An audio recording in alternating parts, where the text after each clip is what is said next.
الله أكبر. الله أكبر.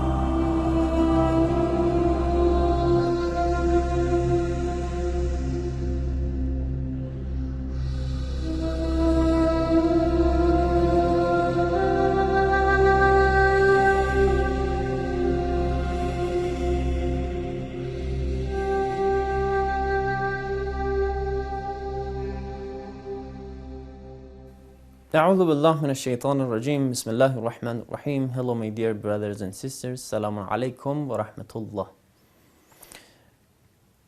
What if someone doesn't know the direction of Qibla? What he or she must do? For example, you have to pray within next 10 minutes or within next hour, and you don't know which way you have to pray. Where is Qibla? What should you do?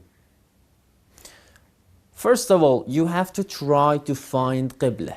You have to try to find a way to find where is north, south, east, and then you have to find Qibla. But if that is not possible for you, if you have time, for example, you have to pray 4 rak'ah and there is an hour left. If you have time, like in this situation, you have to pray in the 4 directions. You have to pray once this way, once to your left, once to your right, and once the opposite of the first one, if you have time to do all 4. But if you don't have time to do these 4, you have to do it only to 3 directions. And if you are suspicious that one of these 4 are more likely to be Qibla, you have to do that. You have to do that. You can leave another one of those 4. For example, you think it's more likely to this way be Qibla, not that one. So you have to pray on this side, on this side, on this side. But if you don't have time to do the 3 directions, you have to do it only to 2 directions that you think they're more likely to be Qibla. And if you don't have time for that too, you have to do it only in 1 direction. And if you do not have any suspicion about any of the directions, you cannot tell which way is Qibla, which is not.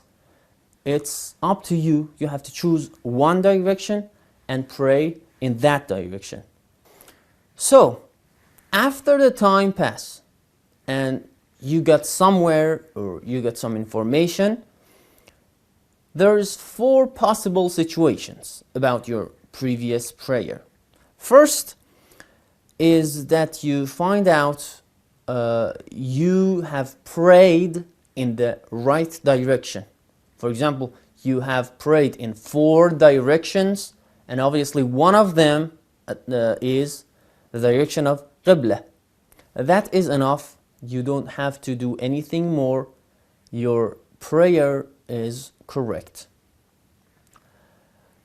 The other situation is that later you find out that you have prayed in a way that Qibla is exactly behind you. For example, you didn't have any time, you prayed in this direction, and later you find out Qibla was exactly behind you. In this situation, you have to redo your salat, redo your prayer.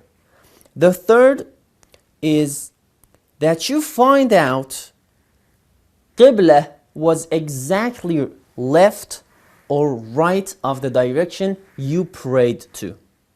In this situation also, you have to redo your prayer. And the fourth situation is that you find out one of the directions you pray to is not very different from Qibla. For example, you prayed in this direction and Qibla was somewhere like here. Not all the way to your left or all the way to your right, but slightly more different than where you prayed.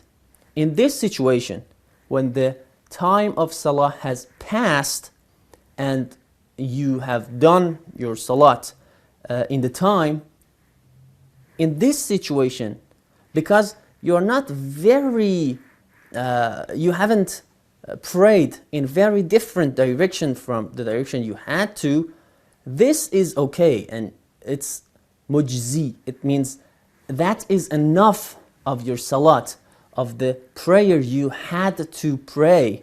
This is enough of that. We will continue our discussion about Qibla on the next session, inshallah. Wassalamu alaikum wa rahmatullahi wa barakatuh.